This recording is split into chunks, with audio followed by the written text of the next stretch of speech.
Hello guys! For today's video ay dadayuhin natin ang isa sa pinagmamalaking lugar ng Dolores, Quezon. At ito nga ang farm ko na isang glamping site na matatagpuan sa may sitio sentral ng Barangay San Mateo.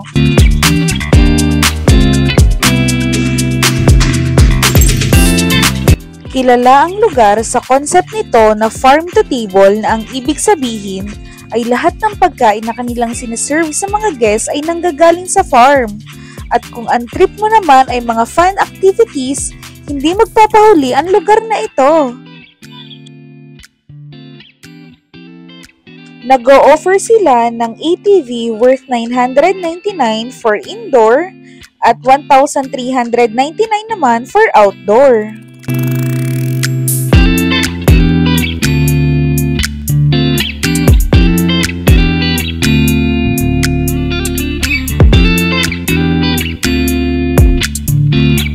If budget-friendly naman ang hanap mo, meron din silang ino-offer na e-bike rental worth 400 to 800 pesos.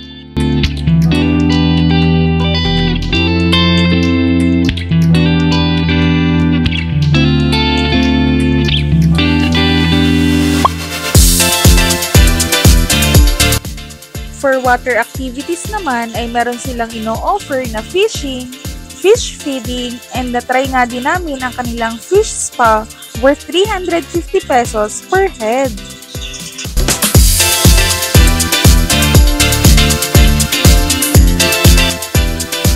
For agriculture naman ay mahilig ang farm ko na mag-breed ng iba't ibang gulay. Isa na nga dito ang ampatola na combination ng ampalaya at patola. At kamlong na combination naman ng kamatis at talong.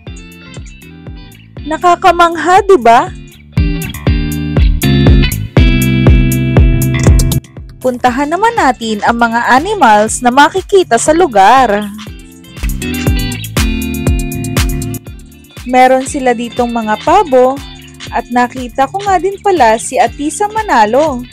Ang sexing baboy naman yan.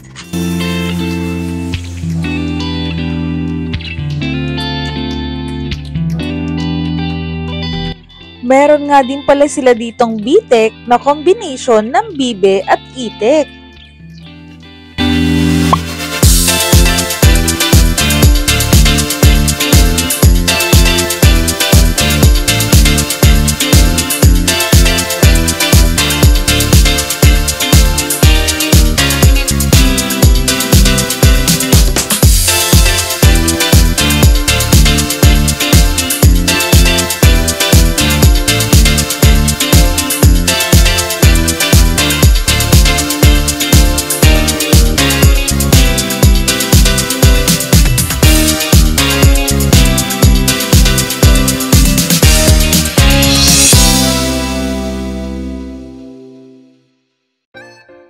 Pag-usapan naman natin ang room accommodation.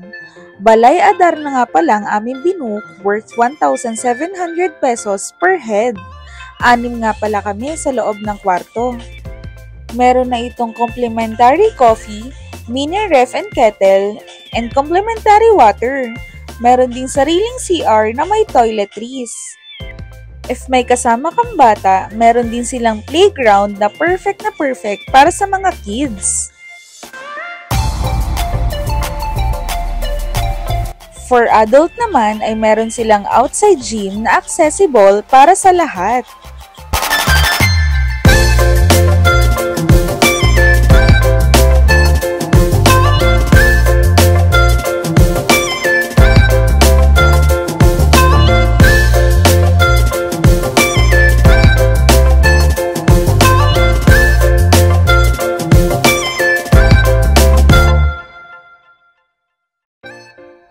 Puntahan naman natin ang pool area. Meron sila ditong kiddie pool and adult pool na nasa 4 to 5 feet.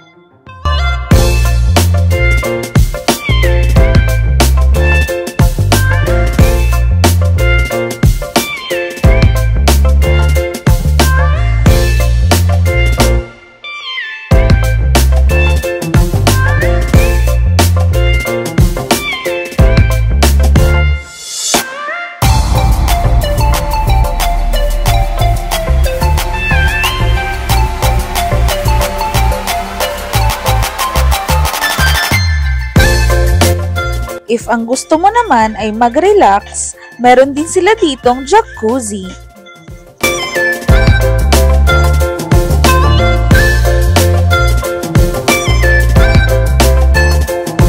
If chill naman ang gusto mo, meron din sila ditong coffee shop na pwedeng mag-video okay.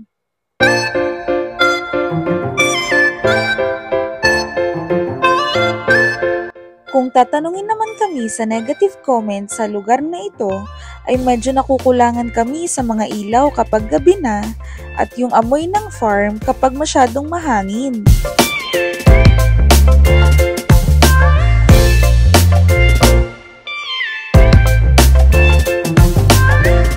Kung tatanungin naman kami, ay sulit na din naman ang 1,700 pesos per head dahil may kasama na itong 6 na meals.